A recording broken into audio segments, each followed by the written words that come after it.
ناظرین، امریکہ نے اپنا سب سے بڑا ایئرکرافٹ کیریئر اور سٹرائک گروپ جو ہے وہ وینزویلا کی طرف روانہ کر دیا ہے۔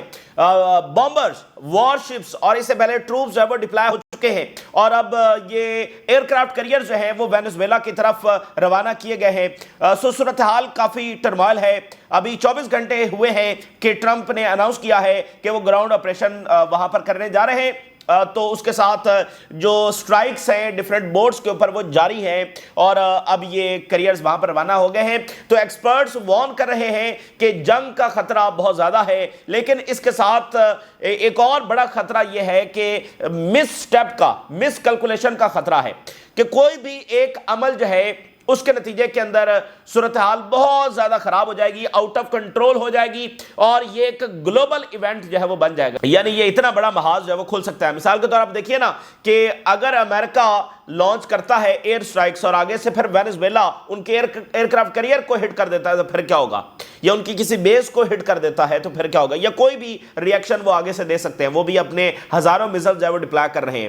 تو یہ جو مس سٹیپ ہے نا، یہ سب سے خطرناک بات ہے، کچھ بھی ہو سکتا ہے اور صورتحال جب وہ آؤٹ آف کنٹرول چلی جائے گی۔ تو بڑی ہی سینسٹیو صورتحال وہاں پر ہے۔ غزہ میں کیا ہو رہا ہے؟ ماگا جو ہے ناظرین وہ کافی کرٹیکل ہے اسرائیل کے حوالے سے، اور وہ یہ بات کر رہی ہے کہ فنڈنگ جو ہے وہ روکنی چاہیے اور اسرائیل کی جنگوں سے ہمیں جب وہ دور رہنا چاہیے۔ تو یہ تحریک آگے بڑھ رہی ہے۔ ادھر ریجنل ایفرٹس جب وہ ہو رہی ہے سیز فائر کو یقینی بنانے کے لیے، اس کو آگے بڑھانے کے لیے، ایڈ اندر بھیجنے کے لیے، لیکن ایک بات ضرور ہے، خوف، فیئرز اپنی جگہ پر موجود ہیں، کیونکہ ابھی تک ناظرین جتنا کچھ بھی ہوا ہے یہ سارا ایک ٹیمپریری ارینجمنٹ ہے۔ اس کے پیچھے کوئی سالڈ، کوئی کریڈیبل، کوئی ریئل ایگریمنٹ، کوئی انٹینشنز، کوئی ایسا اقدام وہ موجود نہیں ہے۔ کوئی ریئل سلوشن، کوئی ریئل ایگریمنٹ، ایک لانگ ٹرم سلوشن وہ تو ابھی تک کہیں نظر نہیں آ رہا۔ تو جتنا کچھ ہے وہ ایک ٹیمپریری ارینجمنٹ ہے، جس میں ایک شارٹ یا لانگ ایک پاز ہو سکتا ہے، جس میں اسرائیلی وائلیشنز ہوتی رہیں گی نہیں ہوں گی، وہ ایک ساتھ الگ مسئلہ ہے کہ اس پاز میں بھی وائلیشن جب وہ اسرائیل کرتا رہے گا۔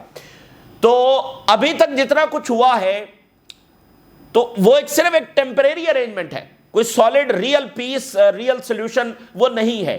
اس لیے ایفرٹ جاری ہیں، لیکن ساتھ ساتھ خطرات اپنی جگہ پر موجود ہیں کہ کسی بھی وقت کچھ بھی ہو سکتا ہے، اور ساتھ ساتھ خطرات اپنی جگہ پر موجود ہے کہ کسی بھی وقت کچھ بھی ہو سکتا ہے۔ اور اگر آپ دیکھیں ویسٹ بینک، لیبنان، شام، وہاں تو ویسے بھی اسرائیل کو فری ہینڈ ہے۔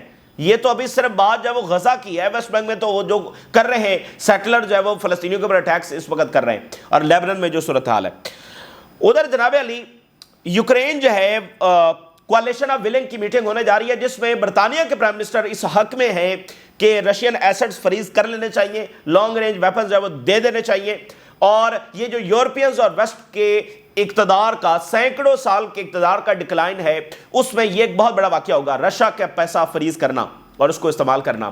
فریز تو ہو گیا، اس کو استعمال کرنا، کیونکہ یہ تاریخ کا سب سے بڑا تھیفٹ ڈکلیئر کیا جائے گا، اور پھر دنیا میں کوئی ٹرسٹ نہیں کرے گا یورپینز کے پاس اپنا پیسہ رکھنے کے والے سے۔ پھر مجھے بتائیے نا، دنیا کا کون سا ملک ہوگا جو اپنا پیسہ اٹھا کر یورپینز کے پاس رکھے گا، جو کبھی بھی اس کو فریز کر کے اسی ملک کے خلاف استعمال کر سکتے ہیں؟ تو وہ اس ڈکلائننگ آرڈر کا ایک کیل ہوگا، ٹھیک ہے نا، اس تابوت میں ایک اور کیل ثابت ہوگا یہ والا اقدام۔ لیکن یہ ویسٹرن لیڈر جو ہے وہ اس طرح کے اقدامات اٹھاتے چلے جا رہے ہیں جو یورپ کو مزید ڈیمیج کر رہے ہیں۔ اب جرمن چانسلر کی سن لیجئے، جرمن چانسلر نے خبردار کیا ہے کہ پورے بر اعظم سے اور خاص کر جرمنی سے ڈی انڈسٹریلائزیشن ہو رہی ہے، انڈسٹریز بر اعظم یورپ کو چھوڑ کر جا رہی ہیں، اور اب صورتحال بریکنگ پوائنٹ پر پہنچ گئی ہے، اور ہمیں ہنگامی اقدامات اٹھانا ہوں گے۔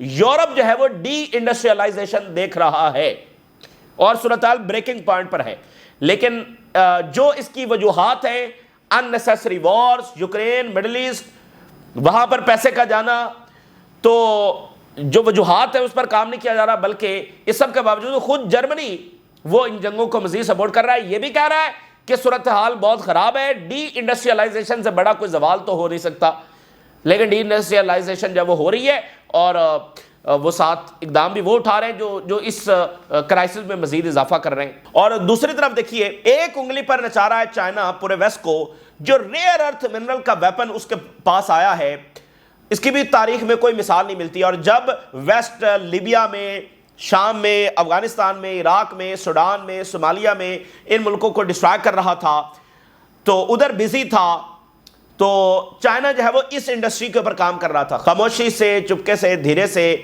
اس انڈسٹری پر کام کرتا رہا. اور آج 90% گلوبل سپلائی چائنا کے پاس ہے. یہ وہاں پر بزی تھے. اب اچانک ان کو ہوش آیا ہے کہ یہ کیا ہو گیا، یہ تو سارا چائنا کے کنٹرول میں ہے. اور اب ان کی تمام انڈسٹریز، ایک دو نہیں، تمام انڈسٹریز، ان کی تمام ٹیکنالوجی، اور اب تو ان کی میڈیسن بھی، وہ بھی چائنا کے کنٹرول میں ہے. اس کے لیے بھی چائنا کا مٹیریل چاہیے تو وہ میڈیسن بن سکے گی. اور electric vehicles, automobile industry, defence industry, سب جو ہے وہ چائنا کے اشاروں کے اوپر اس وقت ناچ رہی ہے. اور چائنا کے ہاتھ میں وہ سارا ویپن آ گیا ہے اور وہ گھما رہا ہے ان کو. تو ایک بہت یعنی ڈیپینڈنسی آپ دیکھیں نا کہ ویسٹ اتنا زیادہ ڈیپینڈنٹ ہو گیا ہے چائنا پر. اور میکرون نے کہا ہے کہ سخت ترین اقدامات چائنا کے خلاف اٹھانے کی ضرورت ہے. یعنی پہلے امریکہ کی جنگ تو چھڑی ہی ہے، اب یورپ بھی جنگ چھڑنے کی بات کر رہا ہے. اور یہ یورپ کے لیے جو کرائسس ہیں اس میں ایک بہت بڑا میجر اور اضافہ ہوگا ان کے کرائسس میں، کیونکہ جو چائنا کے پاس اس وقت کنٹرول ہے، را مٹیریل آ رہا ہے، پھر ان کی چیزیں امپورٹ ایکسپورٹ ہو رہی ہیں، سارے معاملات ہیں.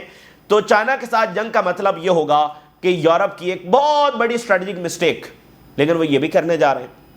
تو یہ ہوتا ہے دنیا میں اقتدار. پھر 500 سال بھی تو ہو گئے نا، یورپ کو 500 سال بھی تو ہو گئے ہیں، تو یہ اقتدار بھی تو آخرکار بدلنا ہے. تو جناب علی، غزہ سے خبر یہ ہے کہ امریکہ نے کیریئر ڈپلومیٹ کو وہاں پر تعینات کیا ہے، غزہ کا جو کوارڈینیشن ہب ہے اس کو دیکھنے کے لیے.